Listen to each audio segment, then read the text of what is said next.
Hey there, welcome back to my YouTube channel. I'm sure y'all remember the Dukes of Hazzard, that high-flying, tire-screeching show from the 70s and 80s that gave us the General Lee, Boss Hogg, and of course, good old Cooter. But have you ever wondered what happened to Ben Jones, the actor who played Cooter Davenport, after the show ended? Well, buckle up, because his story might just be even more surprising than jumping a Dodge Charger over a riverbed. The Dukes of Hazzard ran from 1979 through 1985, and Ben Jones was right in the thick of it.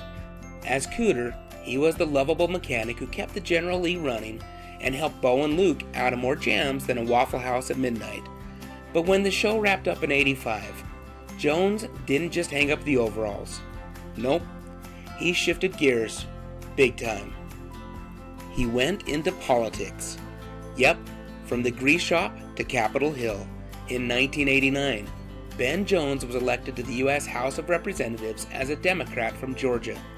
That's right, Cooter went to Congress. Jones served 2 terms from 1989 to 1993, and during that time he focused on issues like Veterans Affairs, civil rights, and infrastructure. And here's a fun fact. He once used his experience with the Dukes of Hazzard to argue for transportation funding because, let's face it, folks, who knows more about back roads and car trouble than Cooter? Now, unfortunately, he lost his re-election bid in 1992 after redistricting shuffled things around, but that didn't stop him. After leaving politics, Ben Jones went back to his roots. Well, sort of. He embraced the Duke's legacy full throttle, opening Cters Place, a chain of museums and stores dedicated to the Dukes of Hazzard. These places are part fan museum, part nostalgia trip, and fully packed with memorabilia, including actual cars from the show. They've got locations in Tennessee and Virginia, and Jones often shows up at fan events, signing autographs, performing music, and meeting fellow Hazzard County diehards.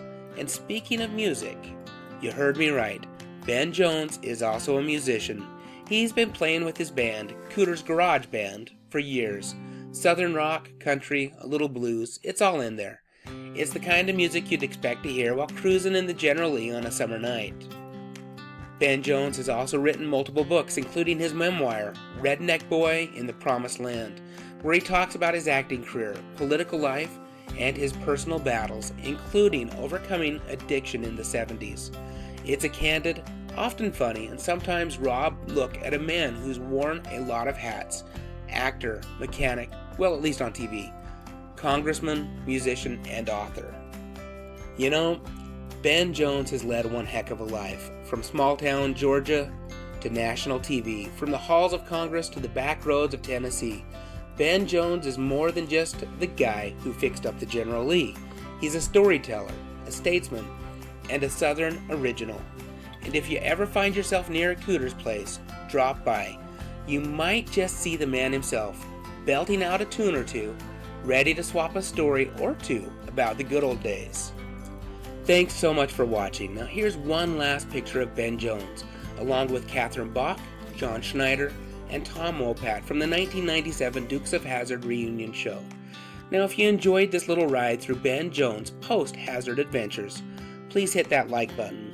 Now also, I would greatly appreciate it if you would consider subscribing to my channel, where I mostly talk about the movies, TV shows, and music that I love from growing up in the 70s, 80s, and 90s. As always, thank you so much for watching. Stay safe out there, and have a great day.